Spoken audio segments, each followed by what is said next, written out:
Here we go. Let's dive in. First of all, we told you on this show last week, Kansas for the national championship. Right there you go, Kansas. Yeah. I have to come clean, though. Can I come clean on something? Yes. We try and be transparent on this show, right? We play the plays we put out. I like to play the plays. I talk about if I tell you I'm playing a play, I play a play. Yeah. So I liked Kansas. Yeah. So fine. Kansas wins. Got it. Thanks. Got it. Right. The Kansas -4 did not work so well for me, Dave. No. Up 3, 4 seconds remaining. I'm in great shape. Kansas has the ball. Up 3, 4 seconds remaining. You're going to inbound it, get fouled. They're going to go to the line. I know they weren't making their free throws, but they're going to make one of two. I at least push in a game I had no business pushing because they were getting killed. I'll take my push. If I can steal a win, let's end college basketball with a win. I'm in a perfect situation. You're going to get fouled. Done. Wait a minute. What's happening? What's happening? How are we inbounding the ball and stepping out of bounds to blow my -4? And I know you liked Carolina +4. That was well done. Congratulations. How did that ending was unbelievable from that standpoint, right? That you talk about a flip from a -4 +4, incredible. The fact that it comes down to that last 4 seconds and that number is incredible enough. Yes. They're up 15 at halftime. North Carolina's up 15 at halftime. That was the biggest comeback in the history of the NCAA tournament final.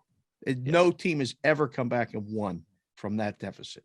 Okay. It was impressive. Kansas came out in the second half.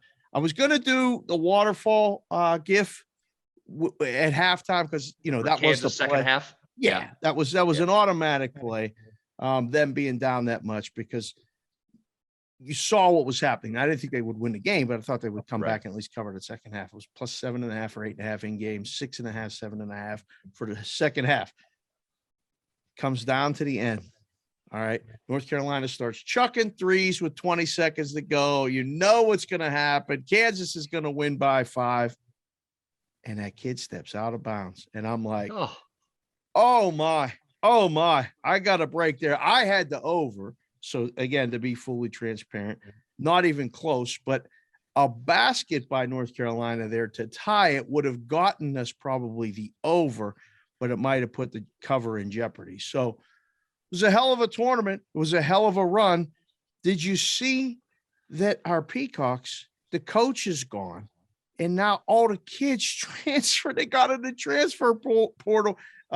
Ed Hart, the kid that got the Buffalo Wild Wings deal, and he's taking the boys with him. They're all leaving.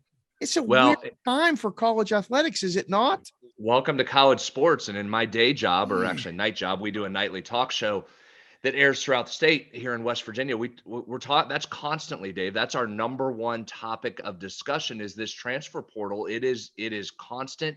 It is free agency every day. West Virginia just lost its best defensive player in day 2 of spring practice. Just all of a sudden up and left. My man was in meetings on Tuesday at 4:00. By Tuesday night, he's in the transfer portal. So it's bizarre. You mentioned the guard from St. Peter's, Edward, on the move. He's going to LSU, which you know who else could go to LSU? Everybody. The 3 of us could go to LSU. They literally lost every player. They have nobody. They had 0 guys on the roster.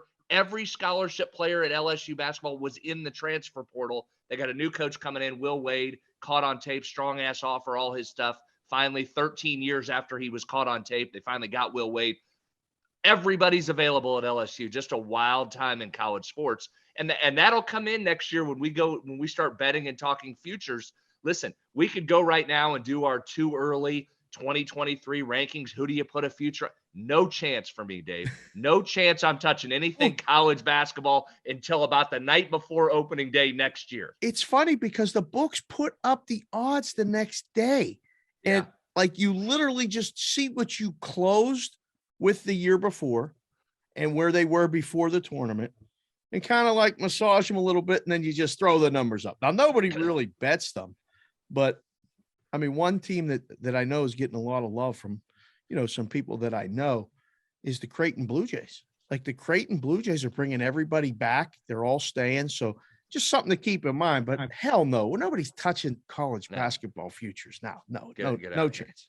Get out of here. No. Okay, so there's college basketball. Put a wrap on it. It's always a couple days of mourning for me. You know how much I love college basketball and the fun deep dive into our pick and roll stats and all of that. So we'll shelf that. thank you for watching this video. If you liked it, click on another video right here on the screen. And if you really liked it, consider subscribing below.